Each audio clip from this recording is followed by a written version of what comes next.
First item on our agenda is 72 Temple Street, Green Mountain Habitat for Humanity. For after the fact tree clearing and additional new plantings. The applicant here. The applicant is online today. Okay. Robin. Hi, yeah, Robin Pierce for Green Mountain Habitat for Humanity. Sorry, my voice is a bit hoarse, but Can I get everybody who wants to be heard on this application to raise their right hand? Do you swear that the testimony you're about to give is true and correct under the pains and penalties of perjury? I do. All right, do. so Robin, why don't you take us through what you want to do here? I understand that there was some tree clearing over and above what might have been on your original permit, and now you're looking for after the fact approval for that and additional planting. So help us understand what happened and what you're looking for. Yeah, thank you. This was a challenging site. The location of the ledge wasn't firm at the start. We were doing work to ensure that there was a reduction in runoff from the site as per code. And where we wanted to put the tanks, we can see porous pavers here to gather runoff and reduce the runoff slowly but surely rather than all at once. It meant we had to move things around. Some of the trees were taken down. This plan was done by the Vermont Nursery and Landscape Association. And, it may be a gray cloud in some ways, but the silver lining is a lot of the vegetation that's there and that was taken down is an invasive species. They told me that there's a lot of buckthorn there. So because of the change in the location of the homes and the tanks to retain the stormwater, we're going to end up with a much more beautiful and environmentally friendly hedgerow on either side. It's all indigenous species to Vermont and not volunteer species such as the buckthorn that seeded themselves in, just showed up because the site really wasn't maintained. Everyone's going to end up with a site that's got 2 perpetually affordable homes on them and a landscape that's been much more beautiful in keeping with the Vermont landscape. That's it for the moment. Why was there the extra clearing? I'm trying to remember that. I remember this site. I remember some challenges to the site. Yeah, we had done a study down on the ledge. Some of the ledge was missed. We couldn't put the retention tanks in where we thought we could put them. So we had to take some of the vegetation down based on the modification to make sure that we retained as much stormwater as possible, which we have done. We were able to put in a system that's approved by an engineer that will reduce runoff from the site, put the houses where there's a little space around them where the children can play. And again, the silver lining is we found out there was a lot of invasive species, which would eventually have been on neighbors' properties. And we took it out and we're proposing as soon as the weather permits, which will probably be mid to late spring, to put in all these beautiful native species.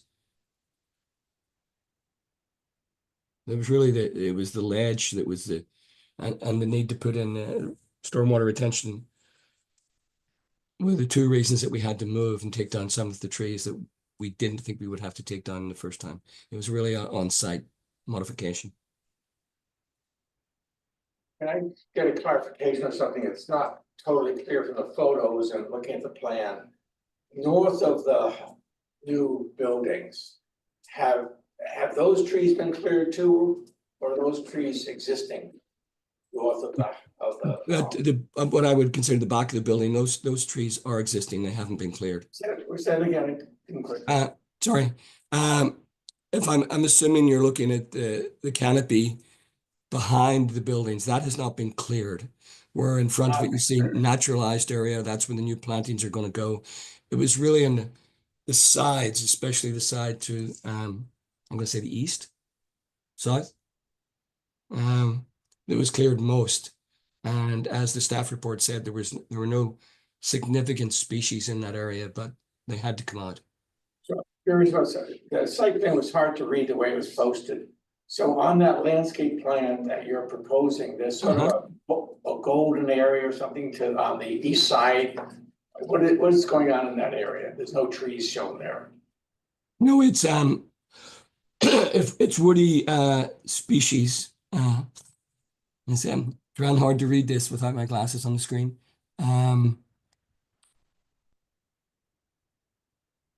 There's mixed native shrubs, sumac. So there's Dogwood. vegetation in that area? Sorry, There's vegetation in that area along the east property line? there will be now. There is some on the neighbor's property. There really isn't anything of significance on the habitat property at the moment. So that's completely new plantings. And is that being proposed? Again, we can't read the Yeah. plan where it was posted. Sorry, yeah, it's absolutely being proposed. It's quite a substantial planting plan. It would be helpful if somehow we can figure out what size caliper trees you're proposing where. I know it's on that plan, but we couldn't read it here, so if somebody. Well, again, it's subject to what's available in the nurseries at the time. And again, I'm trying to look the same thing you are. We'll probably be planting 8 to 12-foot species. That won't be their final height. But, Calipers are by diameter of the trunk. oh, trunk, sorry. Probably 2, 3, 4-inch caliper. The plan doesn't actually call that out, but that would It be. doesn't say the caliper, the size of the tree. It just says height and spread. It doesn't give caliper. Some of these trees that are going first, there's a few sugar maples going in. Linden, which is another name for that's basswood, a few swamp oak. Some of these species are going to get 40, 50, 70, 80 feet tall at maturity. I tell people often, people are looking to screen themselves from their neighbors. I always suggest that's a good idea, but make sure while you're putting in the screening, you don't put yourself in the shade. So the plan here was to screen the neighbors without putting them in shade. Was there a original plan for the grading, especially the slope on the eastern side, southeastern side? I didn't see something in terms of original grading plan. Did you have that ever? I can't speak to that because I came to Habitat after the original permit. Well, I was at the desk at the table getting the original permit. It was my first week at Habitat, but there was an engineer who did the site plan, and there was another engineer who had to do digging to confirm where the ledge was or where the ledge wasn't, so we could position the house. So there was a lot of engineering went into the property, but I can't honestly speak to that because it was a lot of that was done prior to me arriving. Yeah, I can't say that the landscape is stabilized now. It was seeded, grass is growing. There's no soil erosion or anything coming off the property at all. In fact, Burlington were very good. They were sending somebody out once a week during the construction phase to check to see if there was any stormwater runoff. I found the grading plan, Leo, just need to pull it up. Yeah, no, I yes. I see. Okay.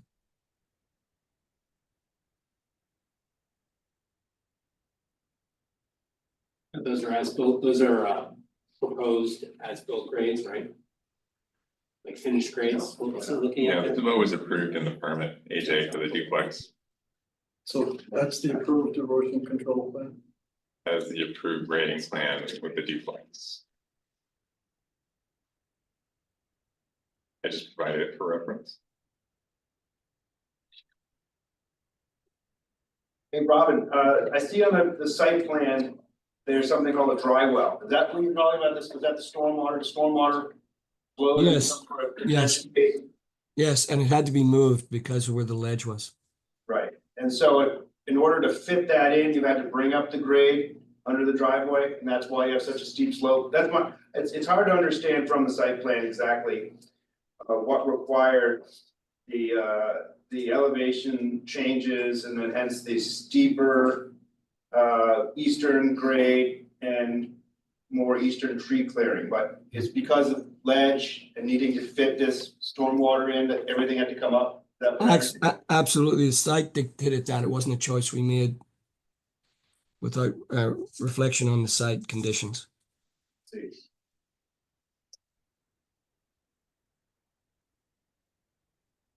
It does seem that there was not much of an effort made to keep the trees on the east and west property lines, though. I understand construction was challenging, but it doesn't seem like there's big concern about trying to keep them. And trees.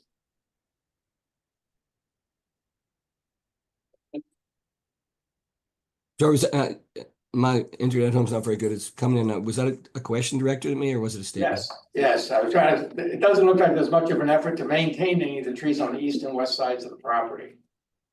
That was a plan, and the excavator decided he was also tree surgeon, so he took a few trees out that probably could have stayed. Actually, the grade, I walked the site, and it was always very steep. I think the driveway, the steepness of the driveway was mitigated as much as possible, given where the cars were going to park and where the stormwater retention basin was going to go. But there was some grading changes made. Yes, very correct? slight. Yeah, very slight. Yeah, there's that slope, but it's ledge stacked up. Yeah. There's a question, question for staff. We don't have this on a notice of alleged violation or notice of appeal. It's not an appeal. What do you say? It is not an appeal. Right, it's not, there was not a violation issue for this. There was. There was. Steve Cormier is here if you have questions or enforcement officer. Steve, sorry, I missed that. Can you walk us through what violation was issued? Yeah, would you like me to? Yeah, if you don't mind. Absolutely. I did not raise my right hand, I think, so. We can read that now. Absolutely. The testimony you're about to give, true and correct in this matter. It is. Thank you. Yep. So we received a complaint about excessive tree clearing at the property on. So I'm gonna refer back to the record of my notes. Looks like it was taken in by our administrator for zoning, Ted Boylan, on July 10th. Quote, a neighbor called to complain about the tree clearing here, report of more trees being cleared than is permitted. She also had some concerns about erosion prevention, and I visited the site.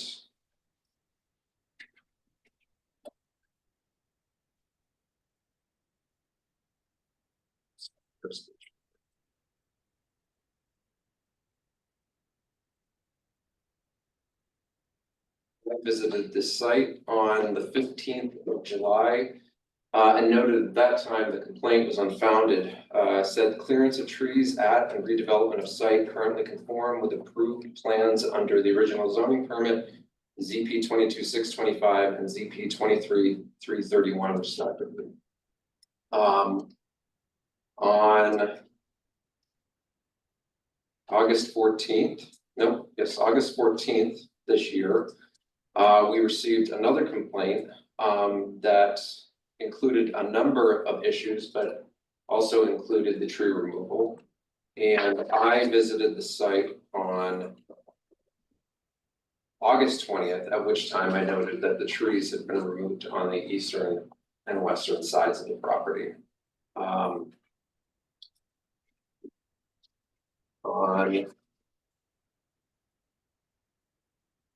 August 26th, I reached out to Habitat for Humanity via email, informing them of my findings. And then telling them that they needed to engage us in a permitting process, engage our planners. And then on October 31st, we issued an official NOV against the property. The photos in the packet, are they your photos or dated August 20th? They might be, I'm not certain. Yeah.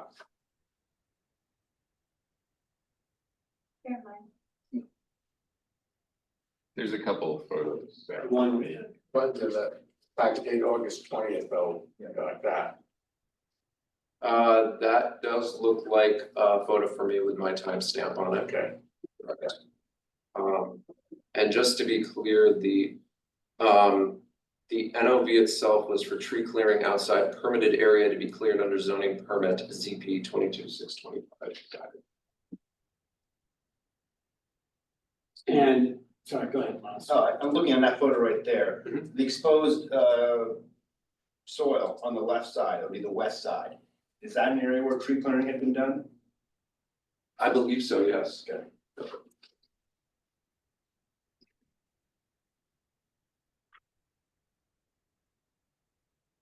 Thank you, you're welcome. Any more questions for Habitat before we open it up to the floor? No? All right. You two both had your hands up. Who wants to go first? You got pointed at, so that's it, you're now first. Come on up, it would be helpful. Sure. Prepared a statement to read. I submitted a lot of stuff that I think was seen. Appreciate that, before we get to that, introduce us to her. Oh, my name's Ali Lynn-Violet, and I live at 3 Rockland Street, which is the property that directly abuts 72 Temple on the eastern side. Okay, thank you. Yeah. Hey, Ellie, you had a couple of videos. They wouldn't upload as a supported file. Tonight or no? There are videos of the tree that was felled onto our roof that collapsed part of our roof in the summer. We have very good evidence of that. Right, so that's clear as something that happened. I know that this is not about that incident and that's a separate matter. But I included the video in my material that I submitted just to show that the really extreme danger that is has been kind of facilitated by this tree clearing right up to our mature trees. And that's the zoning violation that they're attempting to remediate with these. I know what it says in this little, in the yellow part, it says something really vague, which is dogwood stakes and seed native perennial shrubs. Is your property the first one on the right there? It's the entire side. Okay, that's what I thought. That's the entire back of our property. It's known as Rockland Condominium, the duplex. Yeah. My neighbor, John Suma, who I share the duplex with, is not here. He was going to be here, but he submitted some stuff to you all. Yeah, Which we have, yes. Okay. So we don't have to show the video. I just submitted it to kind of show how dramatic the repercussions may be of these trees that are on our western property line failing and falling will be for our house. So we're very, very close to this line. And this was all wooded, so it was kind of one, it was one big forested area because it was a vacant lot for years. And just the degree of clearing, and then additionally this removal of this buffer of mature trees that was supposed to be standing along the property line has created a really serious hazard for us in our home. I prepared a statement to read. Is that okay if I? Yeah, read it? by all means, Okay. appreciate the thoroughness of your. Sure, yeah, this has really been a nightmare for us at our house, for months, so. So I think most of us probably agree that we need more affordable housing in Burlington. And most people in our community agree with the philanthropic mission of Habitat for Humanity, but at the end of the day, Habitat for Humanity is a developer, and it's unfair and unacceptable for the board and other city building authorities to allow developers of any kind to degrade and endanger residents. Green Mountain Habitat for Humanity has done just that.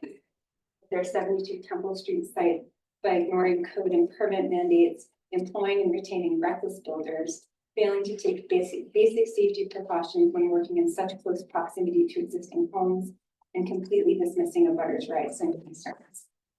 They chose to purchase, clear, and build on a piece of naturally forested property that was inhospitable for building due to the prevalence of impenetrable rock ledge, high volume of mature trees, and very close uphill proximity to an existing residence. And we, the immediately abutting downhill property owners, are the ones suffering the consequences of that choice and the careless, irresponsible, and unauthorized activities on this site. This applicant, has taken no responsibility whatsoever for the damage they've already caused to our home and property. They've willfully violated their permits repeatedly, putting the safety of neighbors and the integrity of our property in jeopardy. We have absolutely no reason to believe they plan on following through with any proposals unless overseen closely by someone with the appropriate authority to hold them to it. We firmly believe that their plans need to be as clear and specific as possible, and that someone needs to make sure they're actually being followed. According to section 5.5.4 of the city general regulations document, tree removal may be denied if existing healthy trees are known to be providing either A, significant privacy or aesthetic buffer or barrier between properties, or B, stabilization on slopes vulnerable to erosion. Not only did the applicant's destruction of their originally planned and approved tree buffer along the property line, which is that yellow area, not only did that completely destroy what would have remained a privacy and aesthetic barrier, it dramatically destabilized the slope. And then they made the slope even more vulnerable to erosion by building a retaining wall and a steep hill in that exact area where the mature trees were supposed to stay put, directly adjacent to the long, fully paved driveway they added that spans the entire length of our abutting property and our narrow stand of remaining mature trees. We see nothing in their submitted materials that addresses any of this in a meaningful way. The least the board can do is force the applicant to take more responsibility here by denying their vague and ineffective landscaping plan, VP 24-526, and requiring a more comprehensive proposal to address the privacy destruction and erosion hazard created and facilitated by their knowing disregard for these regulations. And, you know, other concerns of mine were summed up in the documents that I submitted to you all, and hopefully you have a chance to take a look at. Can I ask? What? You know, one of the issues with trees, particularly after the fact, tree removal is You can't replace. they're gone. What would you prefer to see here? Knowing that we can't go get those old trees. Right. Our proposal is for them to find a way to plant cedars, a line of cedars, which is in keeping with our neighborhood. Our neighborhood was built in the early 80s. And giant cedars, the green giant arborvitaes were planted all around just for privacy buffers and barriers between the properties. So it's in keeping with the neighborhood, and they would actually provide us some semblance of that privacy back. I don't know if they would get, would they get actually tall enough to restore any of the shade, the late afternoon shade that we are used to having in the summers that help keep our home cool and our property cool.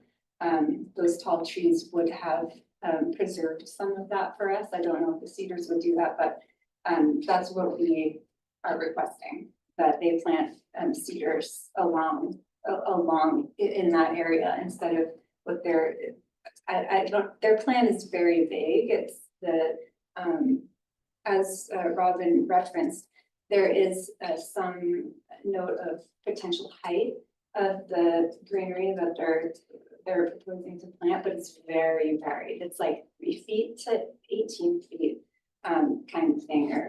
So I would like, at the very least, something much more specific. How many trees and calibers of trees, right? Because that would actually help with privacy year round somewhat if it's only deciduous trees that are planted there.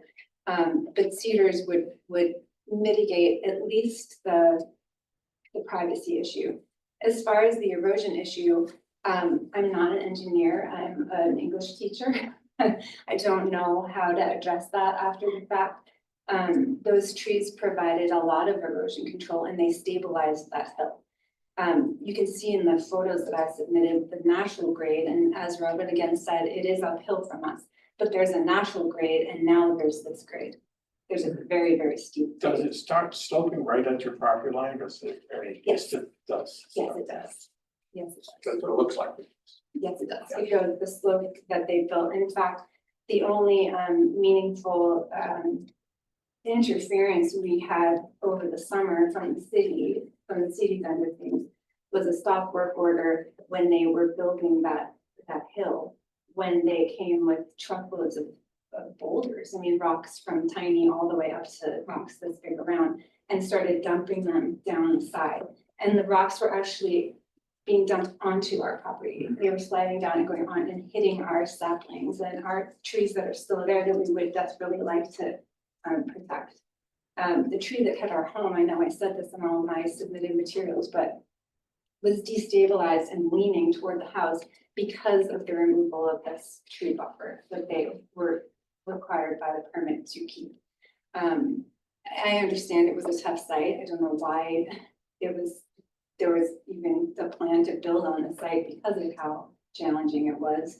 That being said, having to change the grade for construction reasons should have necessitated reapplying for a new permit, I should think. And I know that didn't happen, and I assume it wouldn't have been approved. That's why it wasn't applied for, I don't know. But I don't have an answer for the erosion problem that is the pretty drastically exacerbated erosion problem that now exists on our property. We already had a runoff coming from that hill when it was fully forested. The entire hill was just mature trees. And we already had runoff coming from it because we're downhill. And now we'll see what happens. I hope our trees don't fail. Is there actually space on the Habitat property to plant, a row of arborvitae? Or would they actually be on more like on your property? They would probably have to, I should think, and I'm not a builder, I'm not an engineer or an arborist.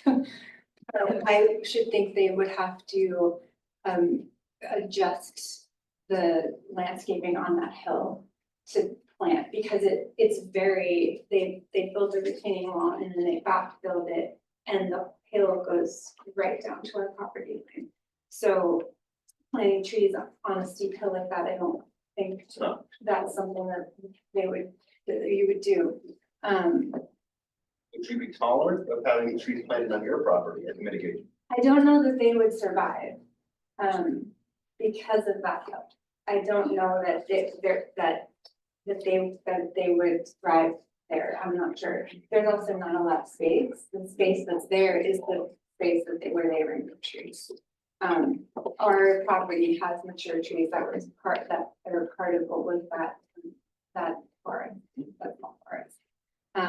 I don't know if there's space. I don't think we would be opposed to that. I can't really speak for my neighbor who I shared the property with, but I don't think they would be opposed to that either. But we'd like something that restores some of the privacy, because we can't do much downhill because it's here. If they do something up there, then it might create some, it might restore some privacy for us. I don't know if planting the trees at the top or the bottom how that would help with erosion or stabilizing that area. That's something that maybe an arborist or an engineer sometime might know, but I think that experts like that should be engaged at this point because it's really drastic. What's happened along our property line, and it's drastically affected our house. I mean, we had a 12-foot hole and a partially collapsed roof in our home for months after what happened. And again, when cutting mature trees, I mean, I don't think we all have to be arborists to understand that cutting mature trees next to mature trees will potentially destabilize them. Which is what happened with the big cottonwood that came. You have a question again, it's not part of this application, but you have this roof issue, is that being resolved? And if not, is your complaint have anything to do with roof issue, or are they completely two separate tracks? So I guess my question is the roof issue being resolved through insurance or We've whatever? resolved it with no help from them. Oh. Habitat assured us the next day, we met after the tree hit the house, and it was like a landslide, it felt like the entire house shook violently. The next day, we met with Dick Shustine, the project manager, and David Mullen, the CEO of Green Mountain Habitat. And they assured us that they would take full responsibility for that tree having fallen and collapsed our roof. And they assured us that they would remove the excavator, this excavator who Robin said seems to have taken things into his own hands to remove trees. They assured us that he would be removed from the project, and he was not. He was taking down trees in the same way, but banging them with an excavator, and damaged trees on another neighboring property 2 days later. They shirked responsibility and said it was the excavator's insurance company who we had to deal with. We tried to deal with them. They were very uncooperative. They were not offering us what we needed to replace our roof. They didn't engage an engineer. Our insurance engaged a structural engineer, which is what everybody said we needed, because this hit the ridgepole house and, broke rafters and the roof was a mess. Our insurance was being really proactive.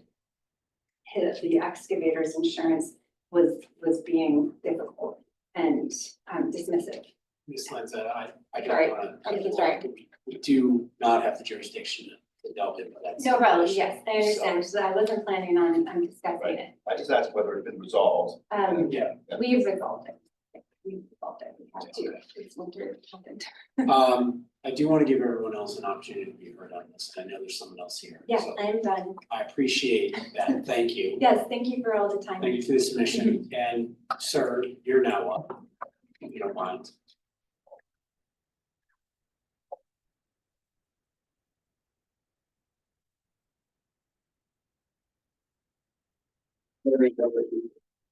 Yeah, go ahead, sit down. Give me that again, if you don't mind. Barry Deladuca, okay. And where do you live, sir? See where it says landscape plan, Yep, that's my lot. okay, That's where I live. nearby. That's what I own. Why don't you share with us your thoughts? Okay, I think it'd be helpful to give an overview of the tree removal from day one.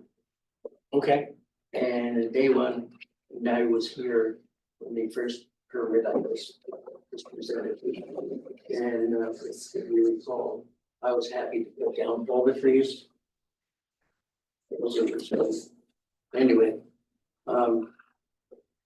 so there was on that plot, there was trees that were to be removed for construction of the building. And the following year, somebody went in and removed those trees according to that plan.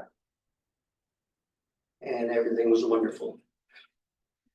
Then later on, this past year, and I'm not sure just when it was, I don't have dates, I didn't come prepared like that. Someone decided to remove more trees. And I'm gonna say the amount of trees that were removed were somewhere between property lines and the first tree removal line.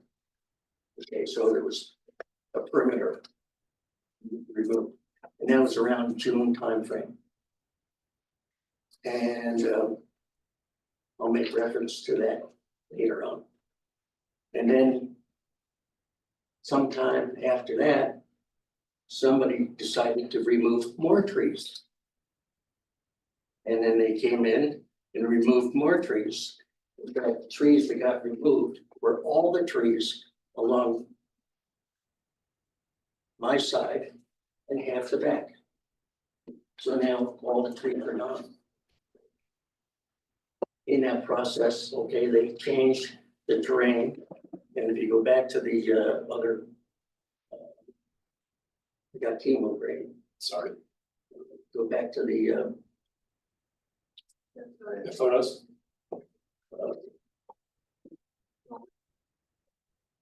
Landscape, The one with the topo lines? yes. Yeah, okay, we got that up. Okay, that, the property was not built for sale or removed or according to that.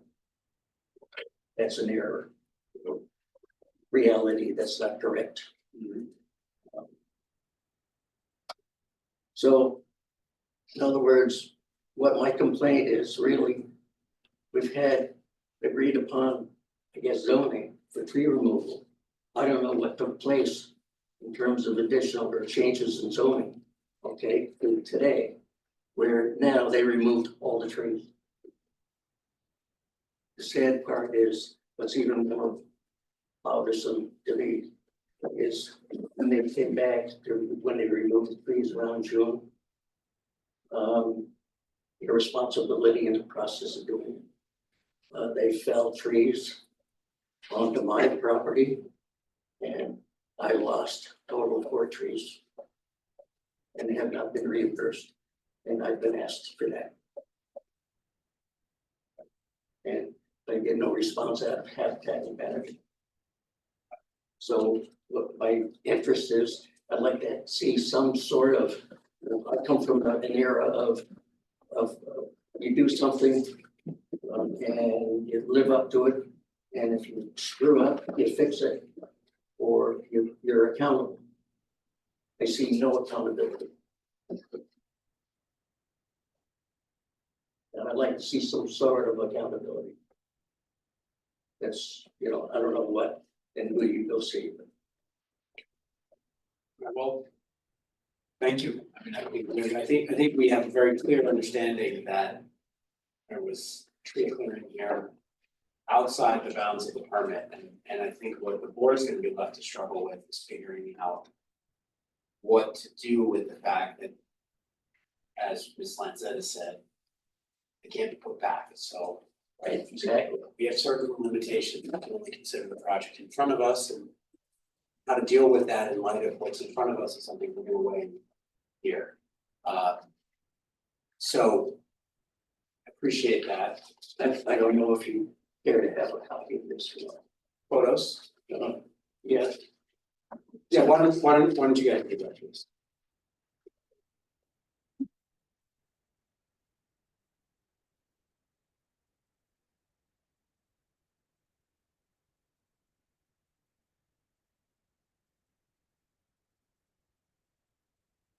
See their response.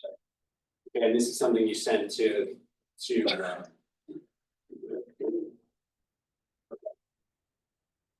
send out to Green Mountain Habitat for Humanity. Yes.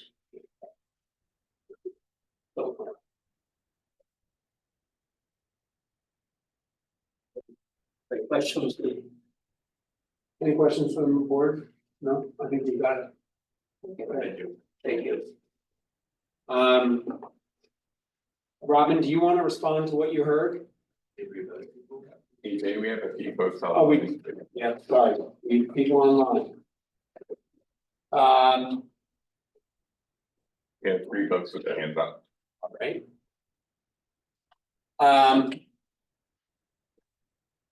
Who's online? We have Sharon Busher, Evan Whitland, City Councilor, and Sandra Nagolian. Sharon's on the top of the list. All right.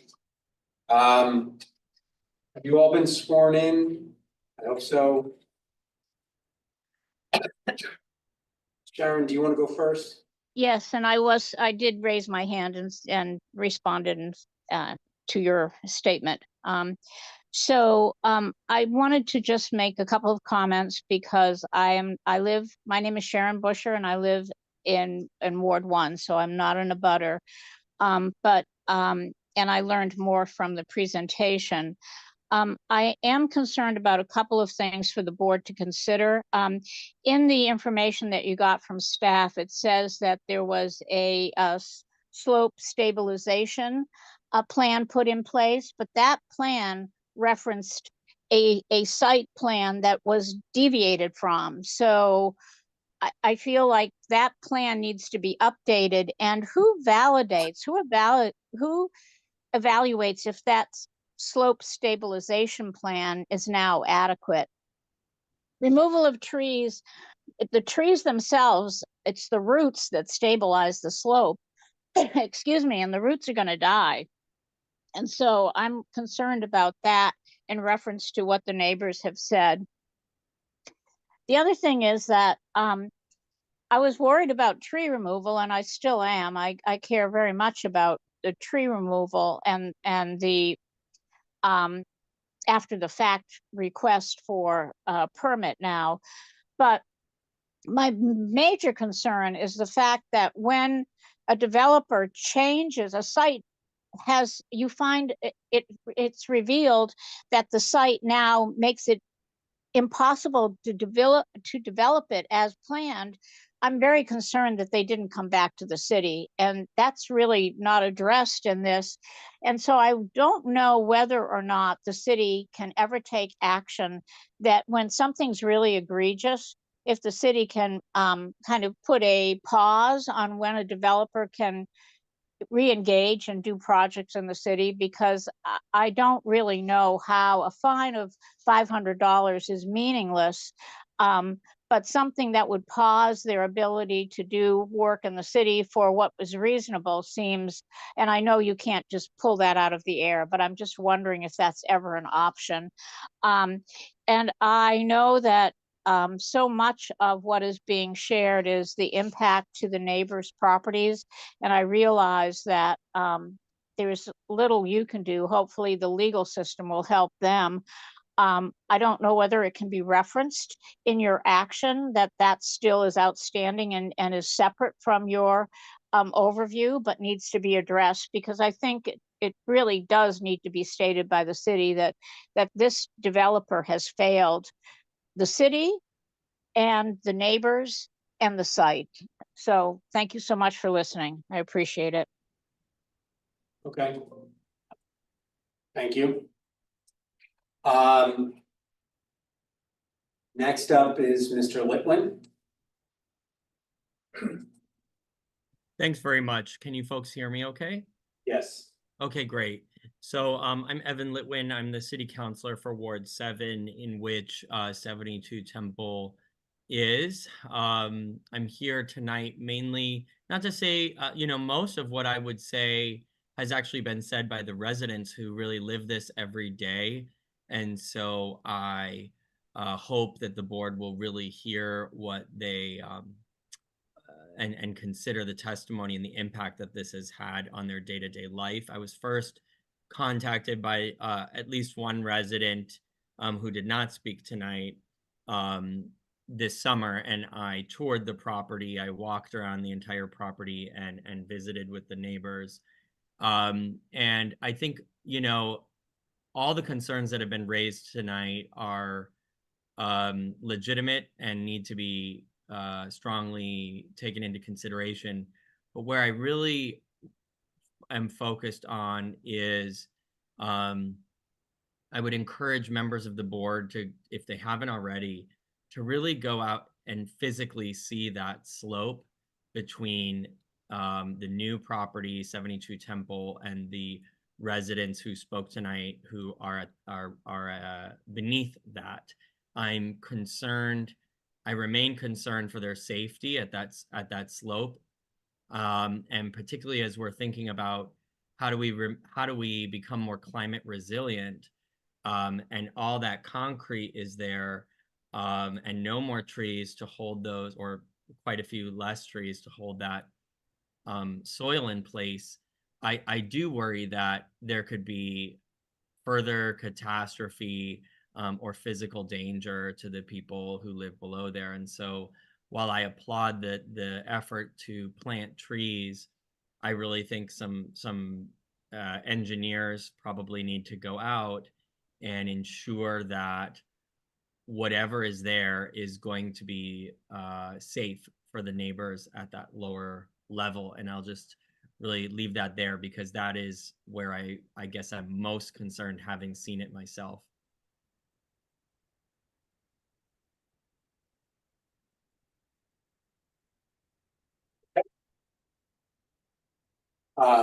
We are, I think many of us were on the board when this came up in 23, and I do distinctly remember in 2020.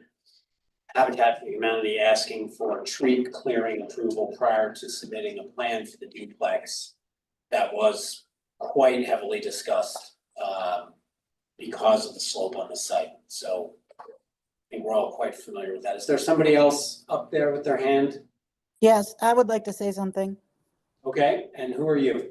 I'm Sandra Nagolian. Our property abuts this in the back. I'm on Van Patten Parkway. Okay. So, I hear you talking about the sides, which, I don't see, but I am in the back, and you've talked about the canopy, how the canopy is marked in here, hasn't been touched, and that's very inaccurate. That has been completely thinned out so that we can completely see through it to Rockland Terrace, which we absolutely never could. So now from my house, we've lived in our house for 20 years and really, we really enjoyed that kind of privacy in that backyard. And I'm sorry, I'm just getting a little bit choked up about it. But so what we see now in our backyard is we see the roof of a house, and which is in a cliff, like a sharp drop off. So that's not wooded. And I did meet with David over the summer. I was probably one of those complaints because my husband and I were in our backyard this summer, and all of a sudden, like, all these huge trees started falling, like being cut. So I went over to the property, and there was this young guy alone on that property cutting these huge old, like, cottonwood trees down. Like, so that day there was probably 8 trees cut, and that was after the one hit the roof the day before. But anyway, I talked to David about, feeling really, like, discouraged by this, like, what's happening in our backyard.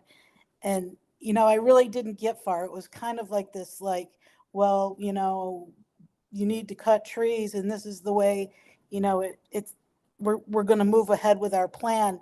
And, that just really doesn't feel good. And it feels really bad, like, looking at our backyard now. Thank you for that. Robin, do you want to respond?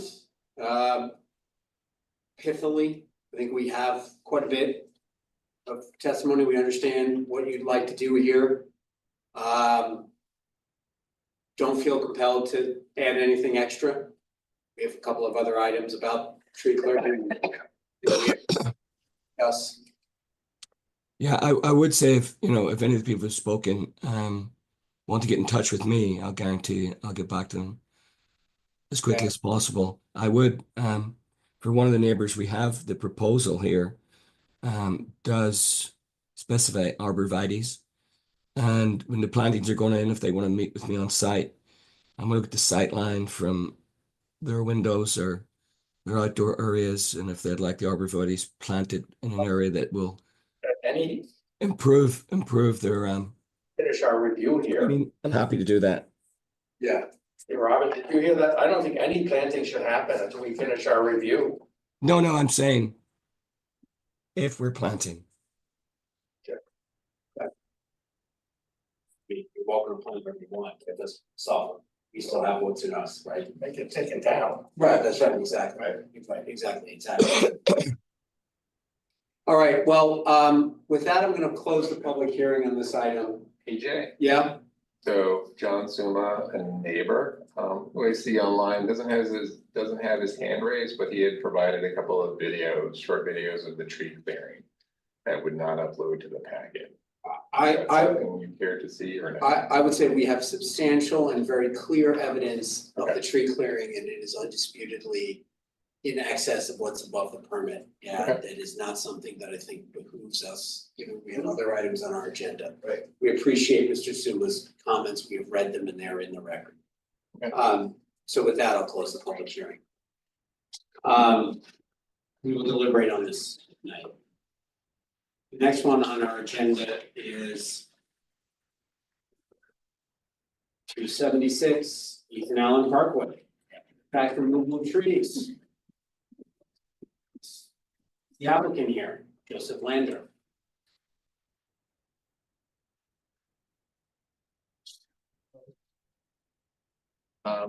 Excuse me a second, AJ, I'm trying to remember project plans. May I give this to Scott, please? Yeah, please. Thank you. That's the same letter What's we the have. applicant's name? I'm not sure, I was just asked to hand it over. Yeah, Thank you. Okay, so we have Ann Lander. And it's here. Hello? Hold on. Is there anyone else here to speak on this application? All right. Can I get everyone here to speak on this application to raise their right hand? You swear the testimony you're about to give is true and correct under the pains and penalties of perjury. Yes. Right. So, Lander, you're the applicant. Yeah, can you hear me? Hello? Whoa, everybody, multiple people at Sorry. once. Are you able to hear me? We are able to hear you, ma'am, I apologize. I thought I was on mute. not on mute. Okay. This is after the fact approval, 39 trees ranging from 2.5 inches to 39 inches in diameter. The permit is in response to a complaint that was filed and no plan for replanting for any trees is proposed.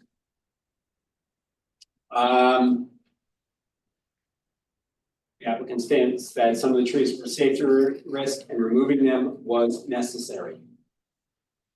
Other trees were created to make a lot, make usable yard space. So.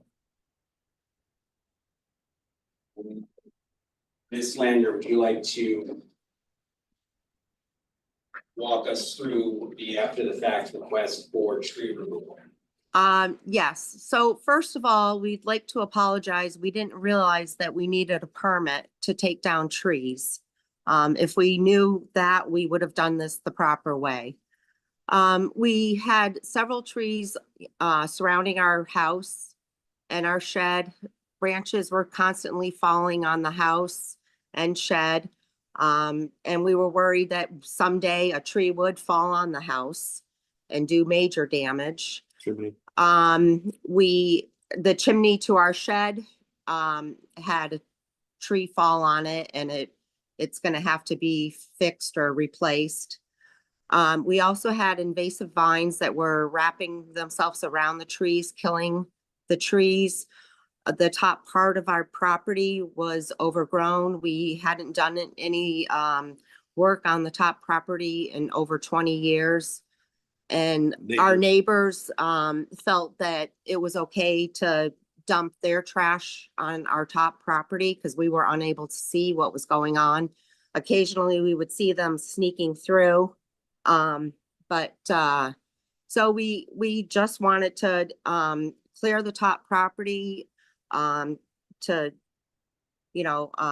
for the invasive vines, because they were dying, killing the trees, and we just figured it was safer for us And our neighbors. and our neighbors. Okay. I have a question for you. So I'm not sure who had provided this list in here, but I didn't notice any trees that matched the description. There was a description of the size of the trees. And the item that we're really looking at here is 6 or more trees, each of 10 inches or greater in caliper. So caliper is the size of the trunk itself. Do you have a statement on how many trees larger than 10 inches you cut down?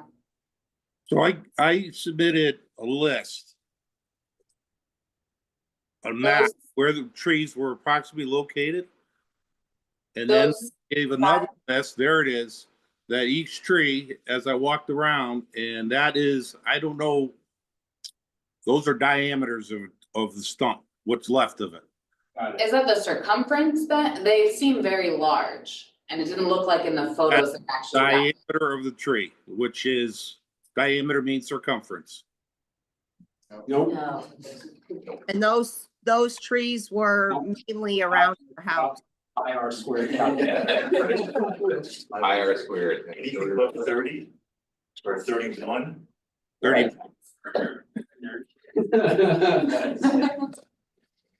It's quite obvious I wasn't trying to hide. That's good. I know. You're right. You cut trees for 3 weeks. If I was trying to sneak something, I would have cut one at a time here and there. I wasn't sneaking anything. It was 3 weeks that we cut every day, except for weekends.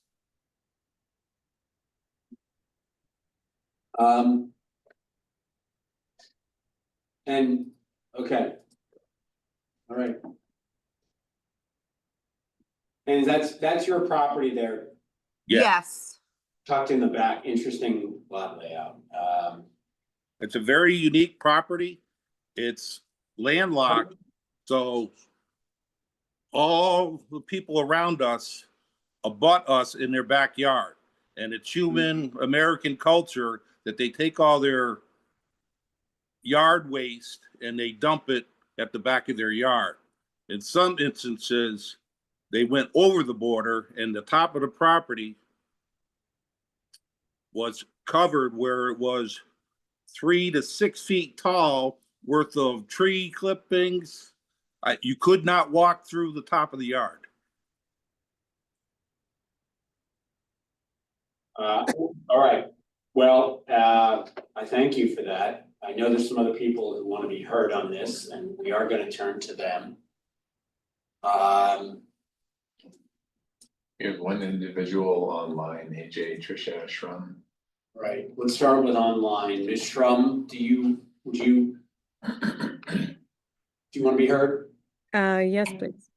Why don't you introduce yourself, tell us where you live and what you'd like to say. Okay. My name is Tricia Shrum, and I'm the owner and resident of 266 Ethan Allen Parkway, which shares a property line with 272 with the Landers. The trees that were cut down were a beautiful and very dominant feature of our backyard. They provided a beautiful canopy and privacy barrier between our properties. The privacy was so complete that I could only see the Landers' home during the winter, and I didn't even know there was a home back there until our first winter here.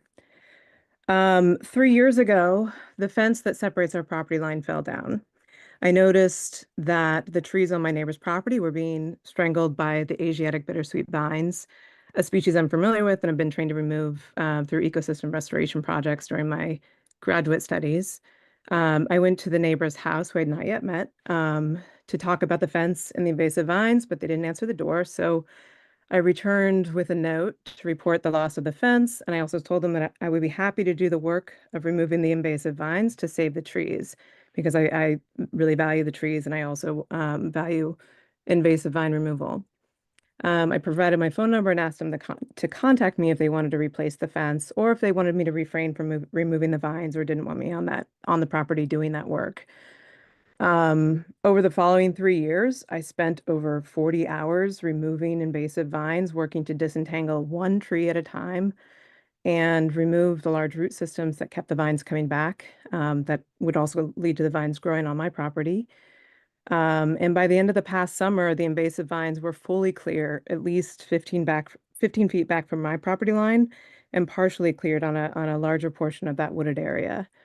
I paid special attention to remove vines from trees that were threatened by vines but still viable. So there were a few trees that were already strangled that were not viable, but that was only a very minor portion of the total trees that were out there. So the argument that these that the vines were a reason to remove the trees is, in my opinion, not really valid, given that they were aware that I was already working to remove them and that had been already, that a large portion had already been cleared. And many of the larger trees weren't threatened by the vines at all. As for the dumping trash, I did notice that there was some trash on that back property, some of which I removed and put in my, removed that for them. But it looked like it was there for a long time and was pretty minor.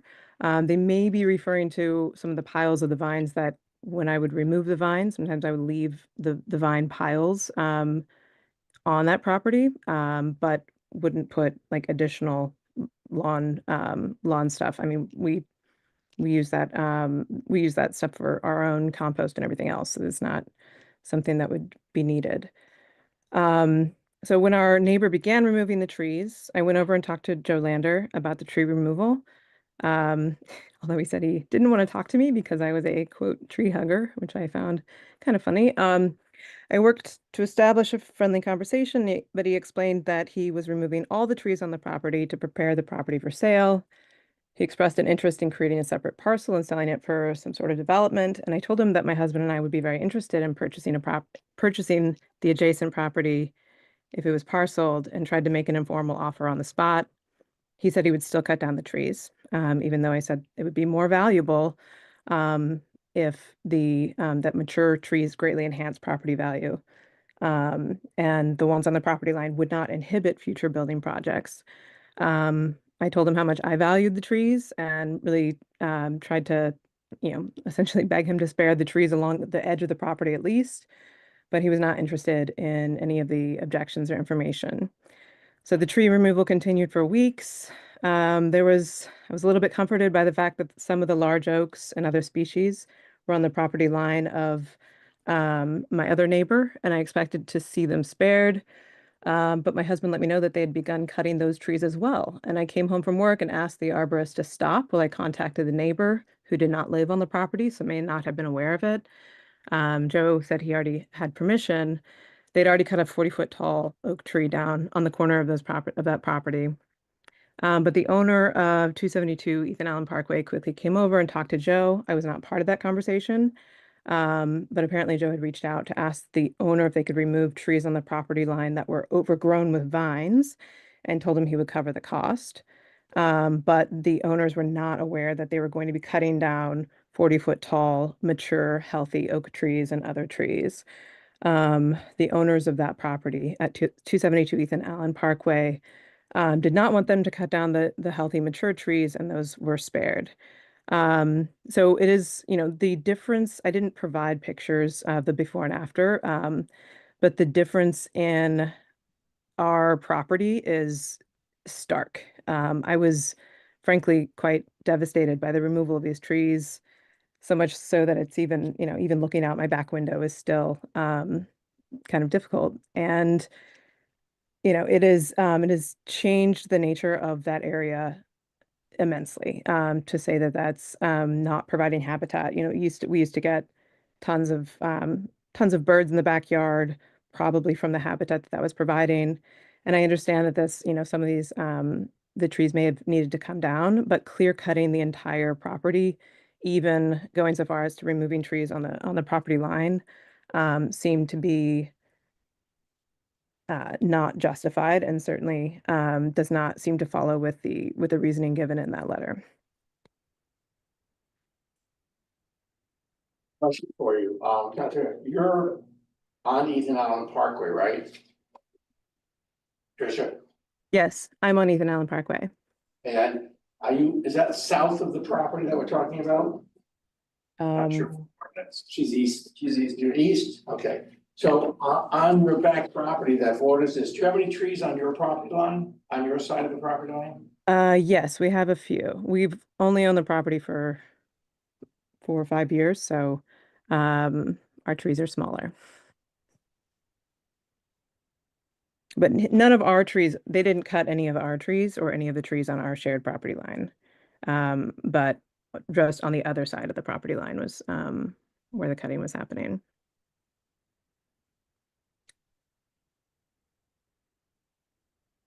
Yeah. All right, Ms. Strong, thank you. Next up, gentleman here, introduce yourself. Who are you, where do you live, and what are your concerns?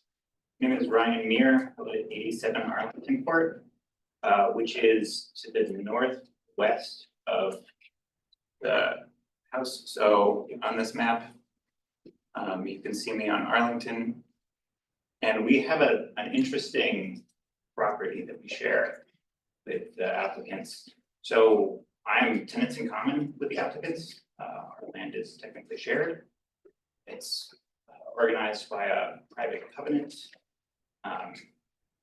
So we each own our buildings 100%. The land is shared 50-50, undivided. So there is a gate in between us. Practically speaking, we each deal with our own thing. We pay separate property taxes. But it is same land. When this happened, my wife and I were not consulted. I haven't met the landers yet. I've lived at the house for about a year now. So I don't want any dispute with my neighbors anyway, but was pretty surprised to see the cutting. I can say it was done fairly professionally. There was no incidents of tree falling on anyone's or any damage, which is thankful. But it is stark. It's nearly every tree is gone. So the pictures don't quite do it justice, but it's the trees are gone. So I don't know if there's anything that I need to complain about. I don't know what kind of power the DRB has to do anything about the situation. Trees are gone. I don't know if there's any power to cause trees to be planted. Probably not.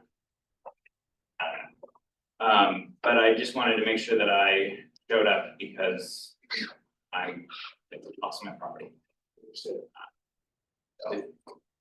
if there was a zoning permit, you would be a co-applicant.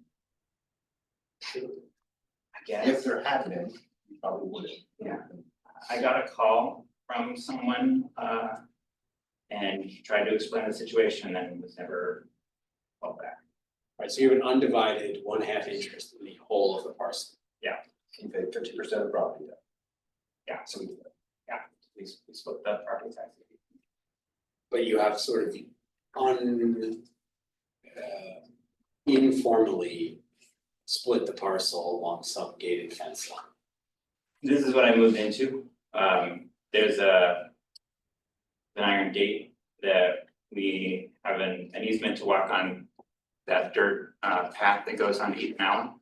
So both of us do, both the landers and myself. So I walk my dog through that gate all the time. Okay. To get to the park. That's how. Well, it's just a direct. No, the rest of it is. Yeah, it's a weird situation. So when we bought the property, we were informed of this. It hasn't been an issue. I don't have any issues with the landers at all. I don't know what subdividing it would be like if they wanted to sell. I'd rather. Parcel. So challenging. Probably. But yeah, so I don't know quite know what to do with this situation. All right, well, I appreciate your comments. Yep, thank you. Thank you, I appreciate it. Again, I think we've heard what we need to hear. And we'll probably have to deliberate on this item this evening. So with that, I'll close the public hearing and move on to our next item. Which is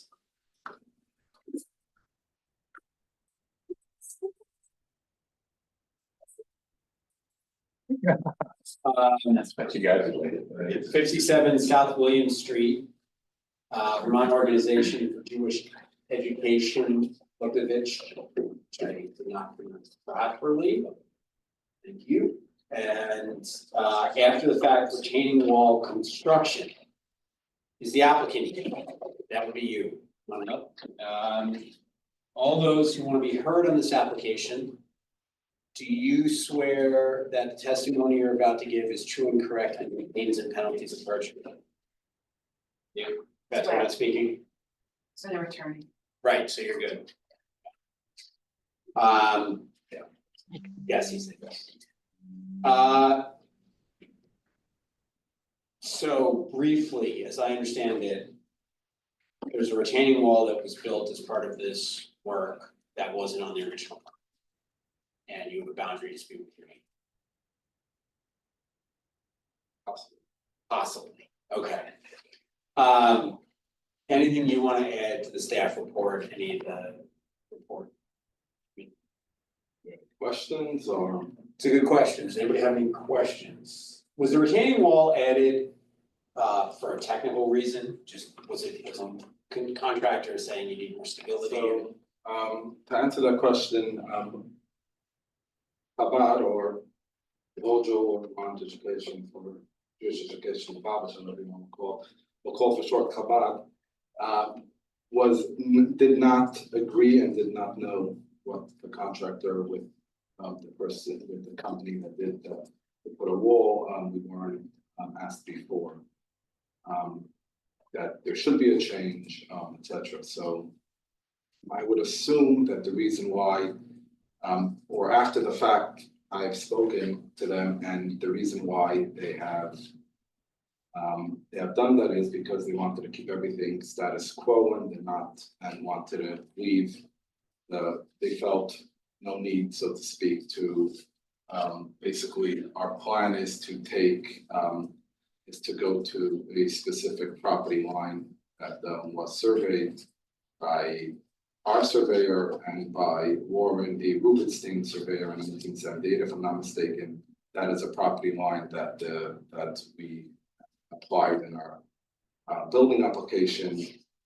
And instead of going all the way to there and taking, reclaiming, so to speak, our property, they decided to leave it at that, and to do everything status quo to give room and not move the trees, etc. They felt no need. We were not asked about this before, so after the fact. And the wall, this retaining wall portion that we're looking at is along the edge of the parking lot, right? Yes.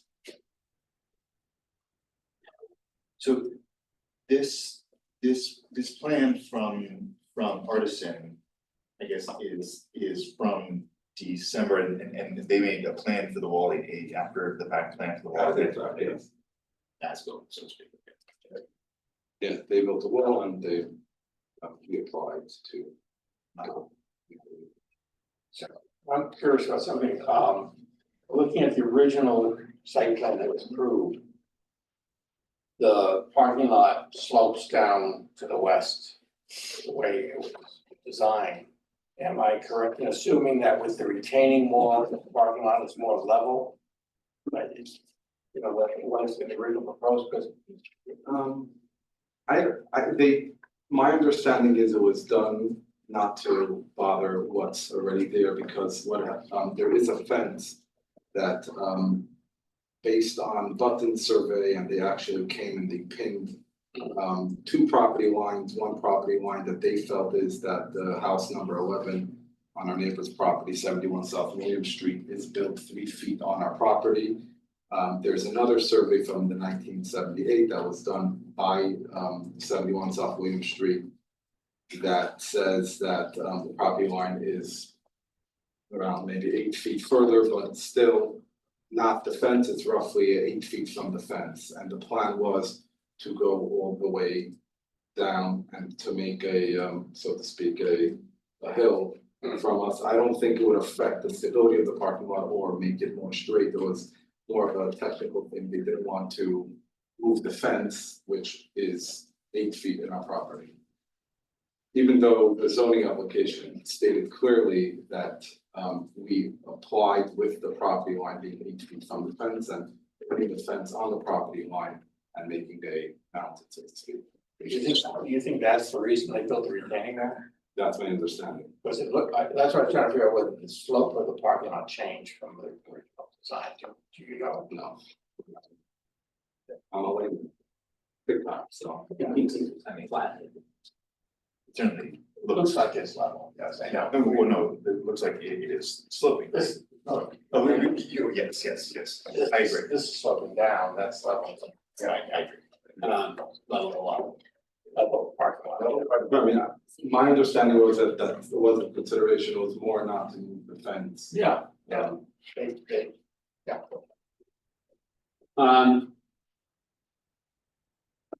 Any other questions? I mean, I'd like to hear from the neighbors who are. Right, but I just want to mention one thing, and I hope I get a chance to respond to the neighbors. That the property line is we already filed in our previous application, the same property line that we're using now, we filed then, nothing changed. We had a survey done before we built, a real survey done, not an assumption from our builders. And that Button survey, they came maybe a year ago or so, and they pinned the property line, which showed throughout the whole side of the property, which showed that that the fence is absolutely not the property line, and the property line is 8 feet away. Pertaining to our neighbors, I just want to say this publicly, that I've tried to speak to them plenty of times, and they sent their lawyer. They did not want to meet.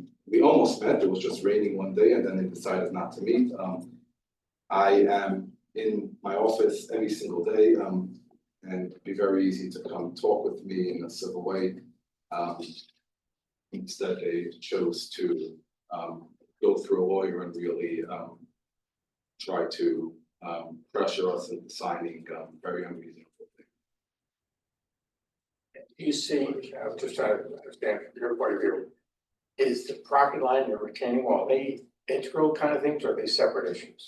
In my opinion, that has nothing to do. Okay. You just mentioned the dispute with the neighbors, so. Okay. This one we'll hear from the neighbors, and we'll see.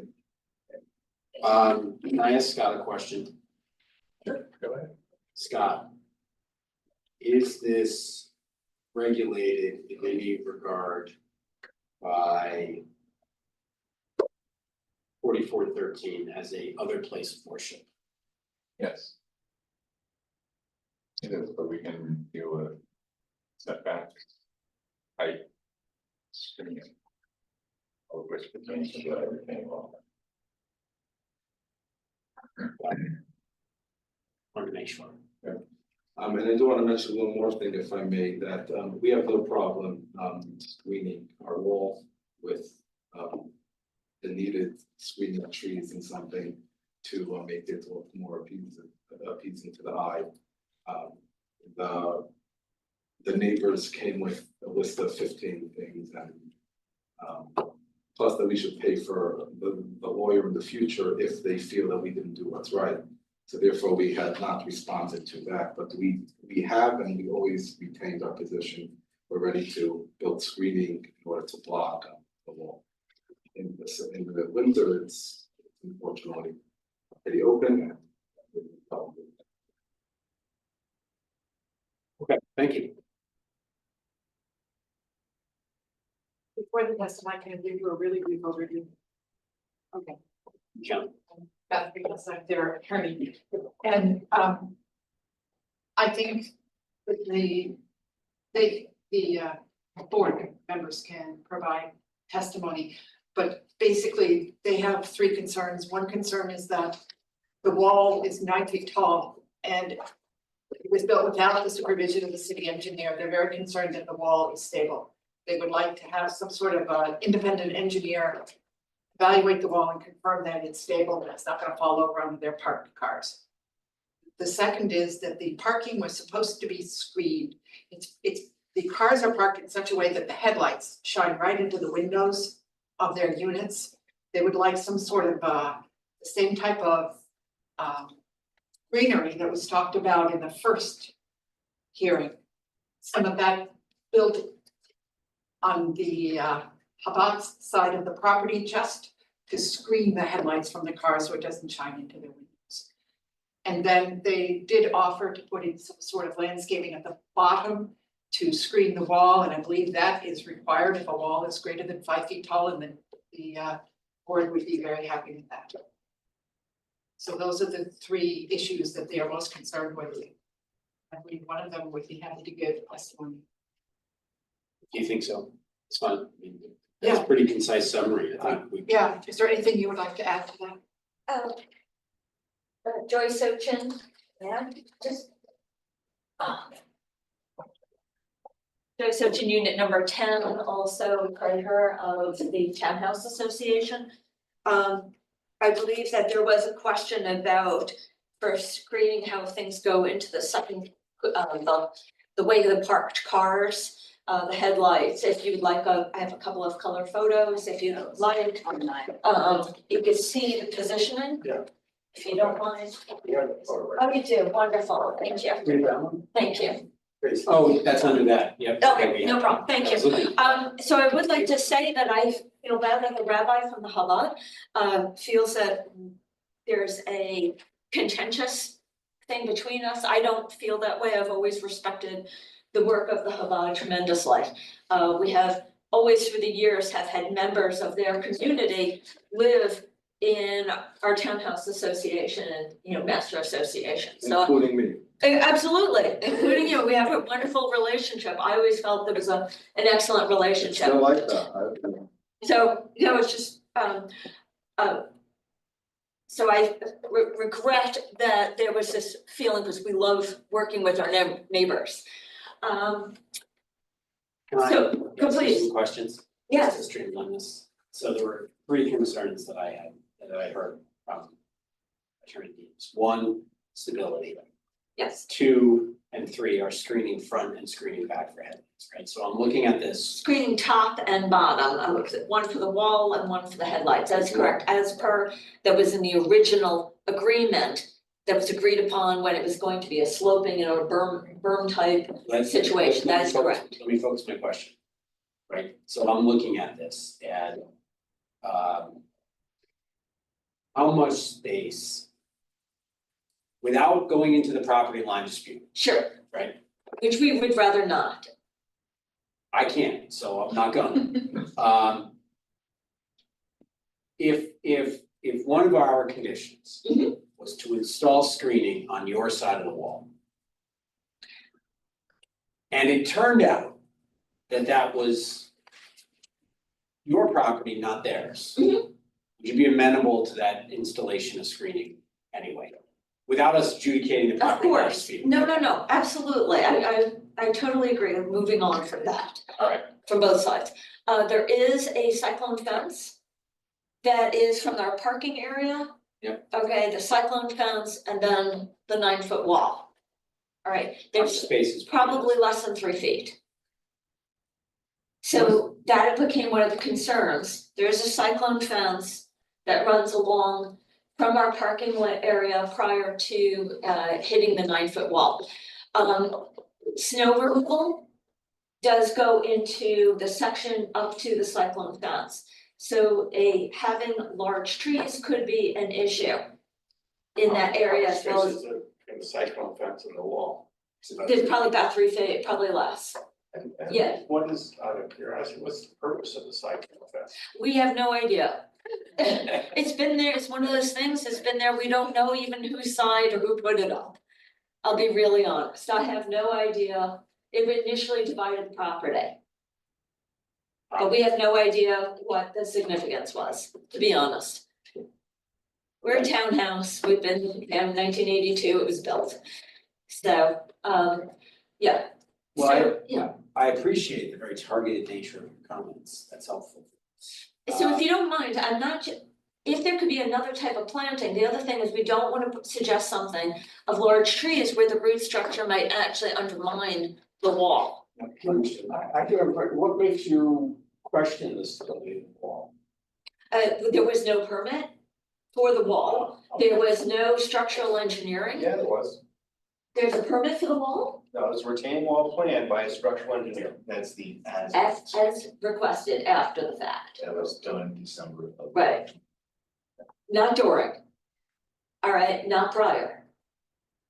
So there, I feel there's a valid concern. You have a 9-foot structure built.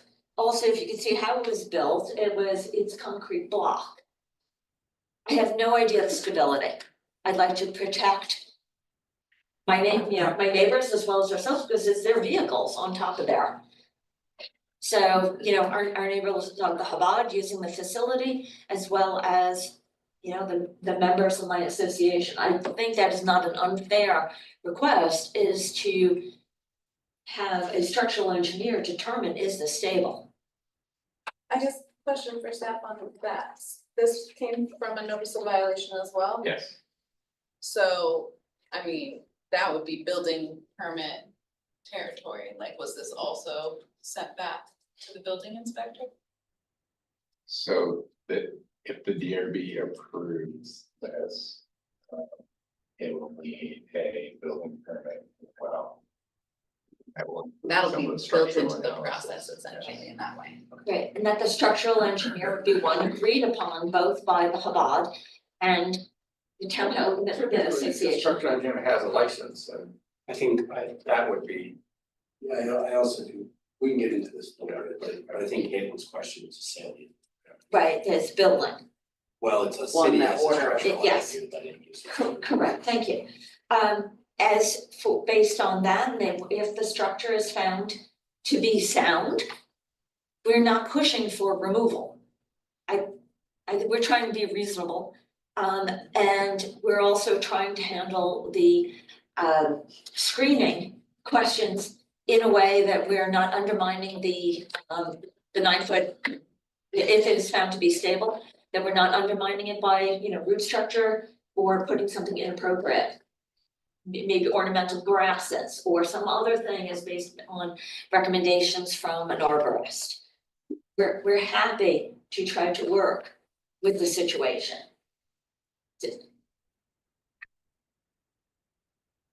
The biggest thing is safety, in my mind. Questions from the board? Anybody on? Sharon, did you swear in for this one? I did. Yes, I did. Okay. So I'm not going to say much. I was a city councilor. This used to be Ward 1 before it became Ward 8. And so I was there when the condo development went in.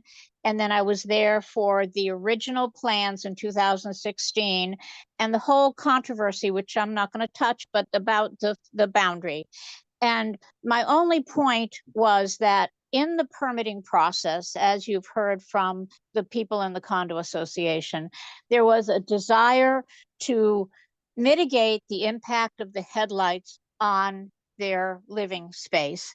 And so with this retaining wall, which wasn't permitted initially, that now has become an issue. So the buffer and the plantings that were supposed to be there have been replaced by this wall.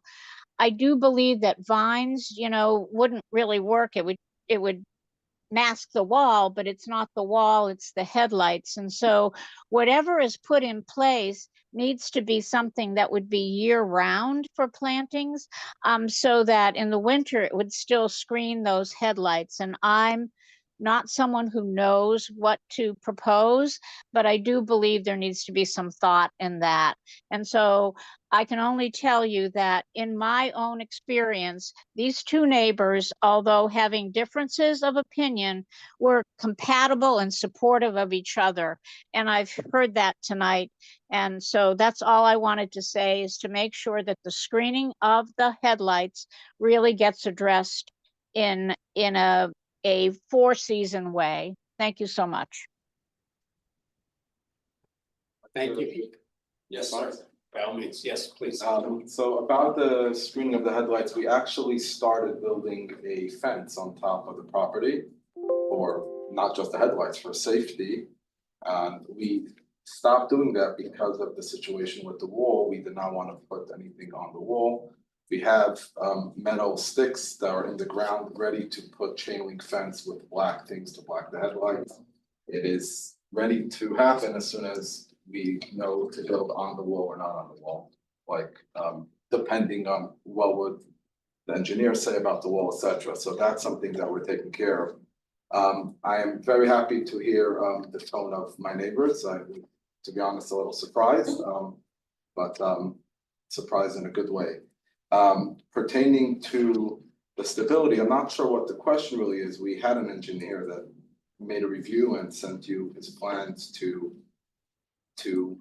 stabilize the wall in the way he sees fit. I'm not sure why we would need another engineer. He's a licensed engineer, and I'm not sure what the The conversation. plan seems to just show that this exists. It's not a plan that says this exists and he's reviewed it and verifies the structural capacity of it. That's really the missing piece. Yeah.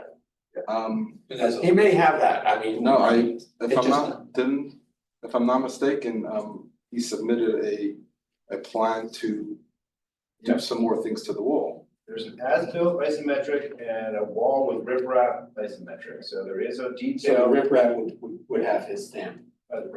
Yeah, there's- Riprap on their side of the wall. Right, basically, what the plan, to my understanding is, and that's, I think, is the main discussion, is his plan is to slope, to build, put the big rocks and things on the other side of the wall, along the wall, taking down the fence. That's Either way, you would get reviewed by the city, so. right, you could see, I'm a layman, but something like. Yeah. And that's why I think, I mentioned, the project, meaning that we will come down, we will take the fence alongside of the wall and they're gonna put some stone or something and slope it. And then the question really is there room to plant a tree on there or make a fence? And part of the concern is that this is fairly close to where the cars are parked. Where the original line was, where we said we're gonna build a fence. How wide is that? Where the stones are? My understanding, it's like 6 feet, 5 feet. Between the parking lot and the wall? No, Between between which the parking parking, lot? between 71's parking lot and the wall, there's roughly 8 feet. Or 8.5 feet. To the fence, there's like 2.5 feet, and there's another, in most places, there's roughly 8 feet. This will take like 6 feet. And that is then on our side. The drawing indicates 4 to 6 feet. Yeah, no. Because that would have to be approved then on the townhouse association, and we have no place to put our snow for snow removal. Right, and that's one of the reasons why the wall was built. Unfortunately, it still needs some work, but that's part of the thing. There will be a problem with. If there's trees there, there'll be a problem with snow. I think this is a separate issue. For building, yes. from Thank this. you. I have not seen this. I think we have to deal with Right. our review, and the solution we suggest may or may not be this. Right, I think we have to think through separating the as-built from the proposed. Yes. I'm not sure why this is not connected to. Because the riprap's not there now. So part of it is for as-built wall, which is one thing. And the second part is for changes to the which would be riprap and other improvements. Yeah. Scott, do I have that right generally? Okay, and I think we have to separate those two in how we process this. We may be able to deal with one and have questions on the other. We may be able to deal with both. I mean, we would love as built. We're not looking for any more work, to be honest. So it's just that currently we have to decide whether the wall is fine or not, and then there's additional questions about screening, but because we. Right, our position would be if as built is good, we're ready to plant trees all along that side and. Understood, that's on us. But the riprap is not in place now. Correct. Okay. I have one more question. Did Artisan Engineering provide an opinion that the as-built is unsuitable, unsafe? Is there a professional opinion from the structural engineer? So my understanding, and I'm a layman over here, but my understanding was that he suggests he'll sign off when there is riprap. That's, it seems like that wasn't the understanding, I'm not sure why. But that's my understanding. It could be I'm wrong, it could be, I do not know how to read his stuff. We'll need to get clarity. I have one other question for the neighbors here. When you talk about snow clearing, you've got this chain link fence. Isn't the back, that's the barrier for snow clearing, isn't it? Or do you somehow go past the chain link? No, the barrier is this chain link fence, but if I'm looking at this and they're saying there's 8 feet. Right, you're saying the chain link fence is 3 feet from the retaining wall. From the 3 feet from the retaining wall and then another, let's say 3 to 4 feet from the chain link to the beginning of our parking area. Okay. Then if you pile rocks, then that is an issue that I've never seen this, I have not seen this drawing before. That's all I can state. I have not seen this proposal. I mean, feel free, I mean, if there's another engineer that feels that as built, then I'm all for. I'll even pay the bill. Against safety. Yeah. Thank you, and as initially proposed and agreed upon was to block the headlights from the second floor. Whether we're even willing to do, whether it's planters with ornamental grass, we're willing to work through what an arborist or whatever feels and not be unreasonable in those suggestions. But for the headlights, it's gonna be a fence. Well, I don't think the screen, that was not what was originally proposed. So let's leave it like that. So we'll go from there. Leave it there. We'll close the hearing. You got one more other person. We'll have to take care of everything now. I have another person. Yes, ma'am. Hi, so my name is Barbara Mines and I live at 71 South Williams, Unit 3. And the photo that you showed of the fence is taken from my home. And it is the headlights and backup lights, not just headlights, from the double rows of cars on the other side of the parking lot, it's a big parking lot, glare into my unit. I have. Even during the daytime. And I've not seen these plans either. And I'm not sure where you're talking about adding on top of the retaining wall, that's what I'm hearing anyway, a fence. And there's also where you have those poles down closer to South Williams. I don't have a problem with those. I mean, the poles that are missing the fence. Right. Right, so we're gonna put more poles across the whole wall to block the lights. But continue. But aesthetically, that is not what was initially agreed. It's helpful for us if you can address everything for us and not have. Thank you. I'm gonna be direct. I get it. I get the headlights. I can see it. I take your testimony. We understand. Thank you. Been doing this for 12 years. I know what headlights are. This board for 12 years, like, we get it. So unless there's something substantively different than what we've heard already, we're gonna close the public hearing. Okay, thanks for letting me speak. Thank you. All right, so with that, I'll close it and we'll deliberate on this item. Thank you. We are now done with the agenda and we'll deliberate on this. Recording stopped.